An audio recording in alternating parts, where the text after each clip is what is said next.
I'm sure you've heard the news, resetting an iPhone isn't always simple.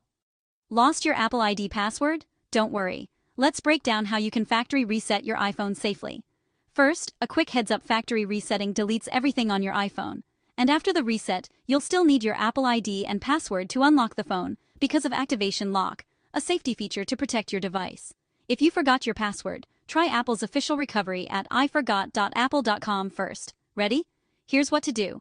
Step 1. Grab a computer and your USB cable. Connect your iPhone, then open Finder on a Mac, or iTunes, or Apple Devices app on Windows. Step 2. Put your phone in recovery mode. The button combo depends on your model. Check Apple's website if you're unsure. Step 3. Once recovery mode shows, select Restore in Finder or iTunes. Confirm, and let your computer erase and reset the iPhone. Keep your phone connected until it's finished. That's it.